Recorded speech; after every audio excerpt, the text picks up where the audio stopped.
Holidays-nale, adu namma GT Holidays da. GT Holidays, South India's #1 travel brand.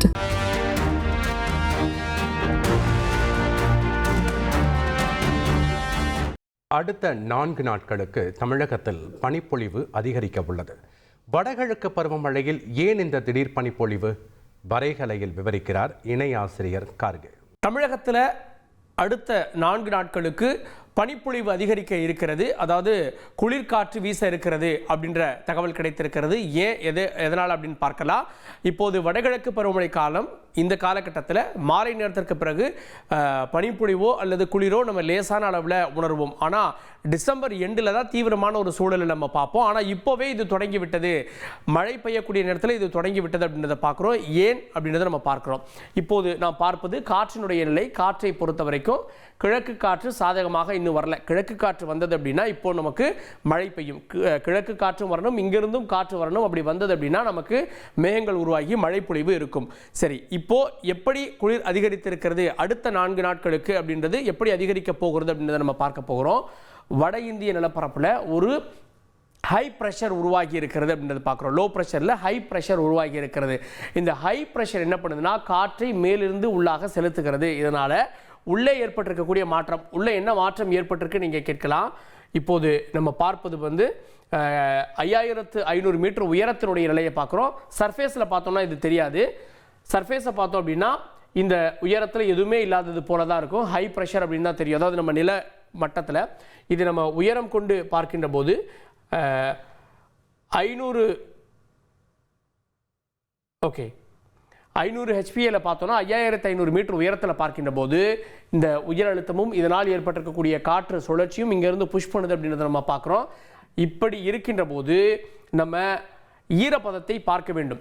ஈரப்பதத்தை ஏன் நம்ம பார்க்கணும் அப்படின்னா வட இந்தியாவில் நவம்பர் எண்டிலே அங்கே பனிப்பொழிவு தொடங்கி விடுகிறது அப்படின்றத பார்க்குறோம். வட இந்திய மாநிலங்களில் அங்கே ஒரு வறண்ட காற்று, அங்கே இருக்கக்கூடிய வறண்ட காற்று ஹை ப்ரெஷரோடு சேர்ந்து நமக்கு இதை புஷ் பண்ணி கீழே தள்ளுது. அதாவது இங்கே இருப்பதெல்லாம் இப்போது ஈரப்பதமான காற்று, இது வறண்ட காற்று. இந்த வறண்ட காற்று வர்றப்ப என்ன பண்ணுது அப்படின்னா அங்கே இருக்கக்கூடிய குளிரையும் சேர்த்து எடுத்துக்கொண்டு வருகிறது. வறண்ட காற்று வெயில் காலத்தில் வந்தது அப்படின்னா அது வெப்பத்தை சேர்த்து எடுத்து வரும். குளிர்காலத்தில் வந்தது அப்படின்னா அது குளிரையும் சேர்த்து எடுத்து வரும், குளிரலையும் சேர்த்து எடுத்து வருகிறது. ஸோ இப்போ நம்ம பார்க்குறது தமிழகத்துடைய கடலோர பகுதிகளில் சில இடங்களில் குளிரினுடைய காற்று இன்னும் பரவலை அப்படின்னு. ஆனால் அடுத்த 4 நாட்களுக்கு இது எப்படி இருக்க போகிறது அப்படின்றத நம்ம பார்க்குறோம். இந்த வறண்ட வாடை காற்றில் ஈரப்பதம் ரொம்ப குறைவாக இருக்கும். ஆனாலும் அது குளிரை கொண்டு வந்து கொண்டிருக்கும்னு பார்க்குறோம். 1% தான் இருக்கும். ஆனால் இங்கே பார்த்தீங்க அப்படின்னா நாகப்பட்டினத்தில் 76% அப்படின்ற அளவில் இருக்கும். கடல் மட்டத்தில் பார்த்தீங்கன்னா 90% காற்றினுடைய ஈரப்பதம் இருக்கும். சரி, அப்படியே நம்ம 12ஆம் தேதி பார்க்கிறோம். 12ஆம் தேதி அது தமிழகத்துடைய பெரும்பாலான பகுதிகளை ஆக்கிரமித்து விடுகிறது. பாருங்க, அப்படியே ரெட் ஆகுது இல்லையா? ஸோ வெள்ளிக்கிழமை ரெட் ஆகிறது அப்படின்றத நம்ம பார்க்குறோம். வெள்ளிக்கிழமையை பொறுத்த வரைக்கும் இந்த பகுதிகளெலாம் பார்த்தாலும் கூட 4%, 1% அப்படின்னு மாறிடும். அப்படி மாறுகின்ற போது இங்கேயும் குளிரும் பனியும் ஆரம்பித்து விடும் அப்படின்றத பார்க்குறோம்.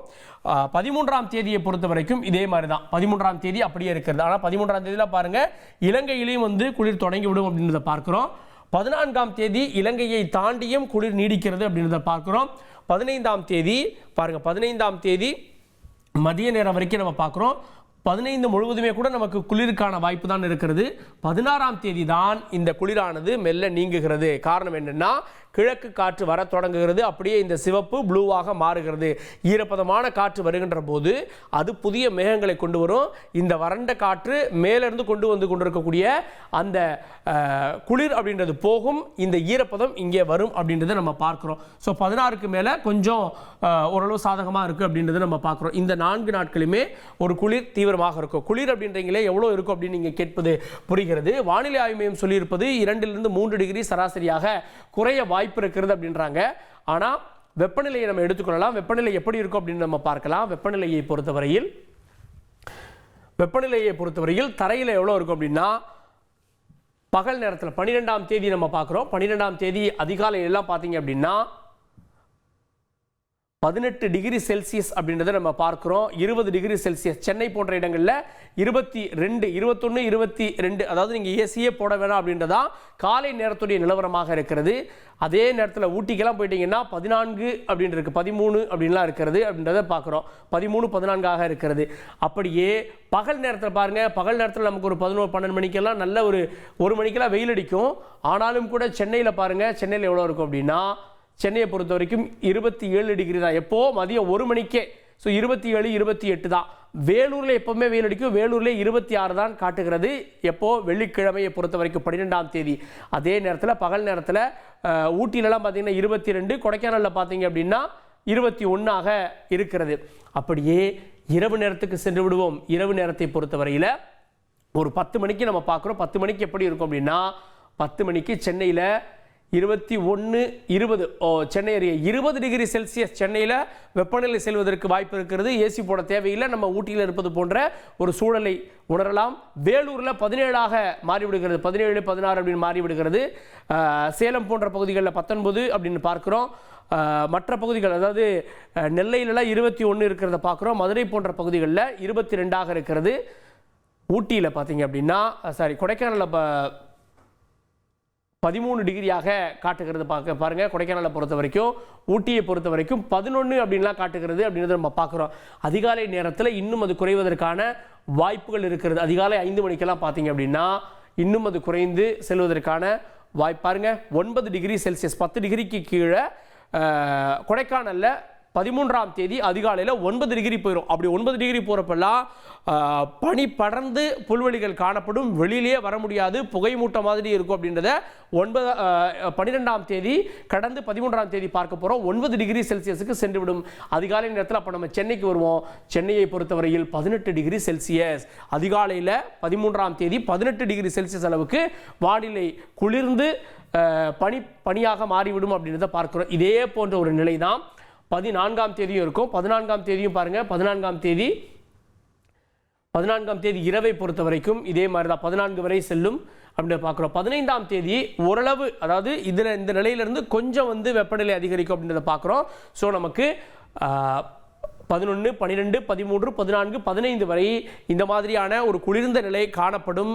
ஒட்டுமொத்த தமிழகமுமே ஊட்டி, கொடைக்கானல் போல மாறப்போகிறது. இயல்பு நம்ம அனுபவித்துக் கொண்டிருக்கக்கூடிய வெப்பநிலையிலிருந்து 3 டிகிரின்றாங்க, ஆனால் 4-5 டிகிரி வரை குறைவதற்கான வாய்ப்பு ஏற்பட்டிருக்குதுன்றாங்க. இது எப்போ மாறும் அப்படின்னா, கிழக்கு காற்றினுடைய வருகையால் நமக்கு மாறுவதற்கான வாய்ப்பு இருக்கிறது.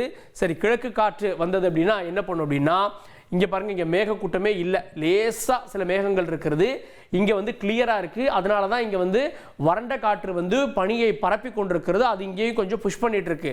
இங்கே இருக்கக்கூடிய இந்த மேகமானது இது பார்த்தீங்க அப்படின்னா மழை மேகமாக மாறி, இது பாருங்கள், இது இருக்கு இல்லையா? ஸோ இது மெல்ல மெல்ல நமக்கு அங்கே வரப்போகிறது. பாருங்கள், இது இந்த காற்று உள்ள அதன் பிறகு சாதகமான சூழலை ஏற்படுத்தி நமக்கு 15ஆம் தேதி வாக்கில் இந்த மழை மேகங்கள் பாருங்கள், 14 எங்கே அந்தமான் பக்கத்தில், 15 தமிழகத்தினுடைய பக்கத்தில், 16 நமக்கு மழையை கொடுக்க போகிறது. அதனால் 16ஆம் தேதிக்கு முன்பாக ஒரு பனி படர்ந்த ஒரு சூழலை, குளிர் படர்ந்த ஒரு சூழலை பார்க்க போகிறோம். அதனால் வெளியில் போகிறவங்க, மாலை நேரத்தில் போகிறவங்களும், அதிகாலை நேரத்தில் போகிறவங்களும் அதற்கான முன் எச்சரிக்கையோடு ஜாக்கிரதையோடு செல்வது சிறந்தது.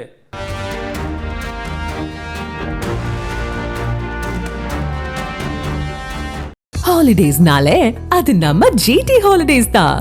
GT Holidays, South India's #1 travel brand.